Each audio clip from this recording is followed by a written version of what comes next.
Chapter 8, Marksmanship and Accuracy. Ranjing could smell the friction intensifying between the two. She felt that since they all came from the same job, there was no need to make things difficult for each other, so she tried to step in. "All of you shut up." Li Dazhuang turned around and looked at her. "I said that I will protect you. You can reject me from becoming your boyfriend, but you can't reject the things I'm willing to do for you." Ranjing didn't know what to say anymore. Li Dazhuang then looked at Su Cheng. "You are definitely weaker than me in strength. In combat, you little regional police probably can't beat me too, as well as any other professional skills. So, to prevent you from finding an excuse for your defeat, let's compete in a basic skill that both of us are experienced in." "Su Cheng, what is it?" Li Dazhuang then said, enunciating each word, "Gun assembly."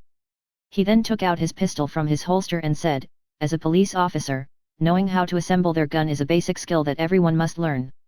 The gun is a part of us, and we are going to compete on who knows their gun better." Then, it became awkward for Su Cheng because he didn't get his gun and firearm license yet. "I don't have one," Su Cheng said frankly. "Then there's no need to compete," Ranjing intervened.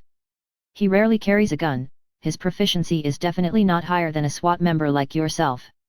The competition is pointless." Then, Ranjing was about to pull Su Cheng to leave. Li Dazhuang knew that he couldn't go against Ranjing's words, but he still couldn't help but mock Su Cheng more with disdain. "Then I guess you won't compete with me anymore and just hide behind a woman. Ranjing, if you like a man like this, then I have nothing to say too. He's completely useless, no wonder he's just a regional police officer. He's completely not on the same level as us." Ranjing frowned. "Li Dazhuang, don't be an asshole, we are all police officers. What's the difference?" Su Cheng didn't want to deal with trouble, but that didn't mean he wouldn't fight back when someone was humiliating him to this degree, or he wouldn't be the same Su Cheng that stirred up a storm in the army. Although that damn genetic fluid caused his comprehensive strength to drop, his C-class power was more than enough to handle a D-class officer like Li Dazhuang. Su Cheng completely turned around and arrived a few inches away from Li Dazhuang's face. Both of them were pretty tall, about even in height. Su Cheng, completely unfazed by the close bowl-like encounter, said, "I have always wanted to see what special police units are like. Propose whatever you want, whoever doesn't have the balls to play is a punny." Li Dazhuang got even closer to Su Cheng's face and sneered, "Come with me. Su Cheng, don't be impulsive. SWAT units are different from us in nature," said Ranjing. Su Cheng directly ignored her and followed Li Dazhuang into the practice field inside their criminal investigation department building. Inside there, all kinds of training equipment were present, including a boxing stage and a shooting range. The two came to a desk. Li Dazhuang took one of his colleague's pistols and slid it to Su Cheng, and the two began disassembling the guns. Then, Li Dazhuang said, "When I say start, let's see who can assemble their gun quicker and then turn around to empty the clip at the target at 30 meters. This way, we are not only competing gun assembling but also marksmanship." Ranjing complained, "It's not fair. Li Dazhuang, you are on the SWAT team, you have the conditions that allow you to regularly practice these exercises. Su Cheng doesn't have such an advantage. He was the one that said whoever doesn't play is a punny." Li Dazhuang looked at Su Cheng and sneered. Su Cheng looked at him and said indifferently, "If I lose, do you just want me to apologize to Ranjing?" Li Dazhuang sneered, "Oh no, I also want you to stay away from her." Su Cheng asked, "Then what happens if you lose?" Li Dazhuang said with disdain, "Do you think I will lose? Do you want to go around the department and ask about my capabilities?"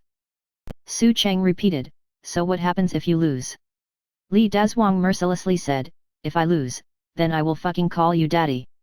Su Cheng slightly smiled. "Then let's get started." The two colleagues beside Li Dazhuang began counting down, 3, 2, 1. The moment that one came out, Su Cheng picked up the handful of parts with both hands, while Li Dazhuang began by picking up a part with each hand. It took Li Dazhuang 2 seconds to finish putting in the ballistic tube. On the other hand, Su Cheng's overall movements weren't much faster, but what was freakishly terrifying about him was that he could pick up at least 3 parts at once and finish assembling them perfectly in one step, while also only taking 2 seconds. That meant, within the same amount of time, he was at least 3 steps ahead of Li Dazhuang. Upon seeing this, Li Dazhuang's pupils greatly magnified, and subconsciously, his hands began moving faster as well. But unfortunately, his mind clearly couldn't keep up with his hand movements, so there were jamming noises. And with the next sweep of his hand, Su Cheng took the last 3 parts and successfully finished putting together the gun. 6 bullets were smoothly pushed into the magazine, and with a caw sound, he popped the clip in. With a quick racking of the pistol slide, he raised it towards the target 30 meters away and emptied the mag. All shot with one hand. Not to comment on his accuracy, just his streamlined steps of assembling a gun was efficient to the point of not wasting a single second. Li Dazhuang had just finished and began shooting after Su Cheng had shot all 6 bullets. After firing the 6 bullets, Li Dazhuang's face was already burning from the face slaps. Not to mention the results on the target, he had lost on the assembling step. He was not even close, completely stomped by Su Cheng's speed and expertise. His expression became very unnatural, only praying that he could save some of his dignity with the accuracy of his shots. When he looked towards Su Cheng, he saw that guy was already smoking while sitting down by a table.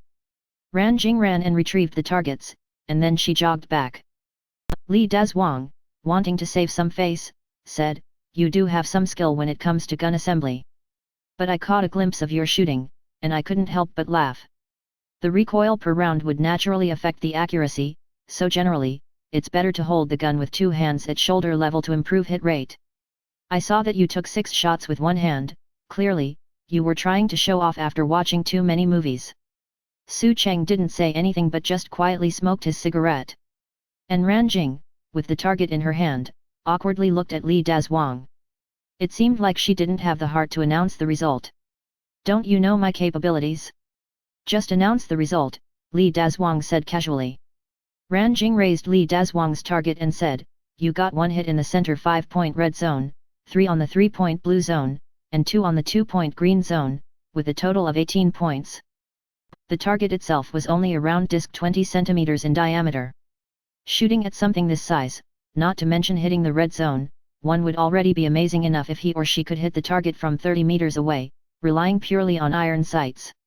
So, this result was worthy of showing off for Li Dazhuang because it was the equivalence of being able to headshot someone 6 times from 30 meters away, as that target was just about the size of an adult's head.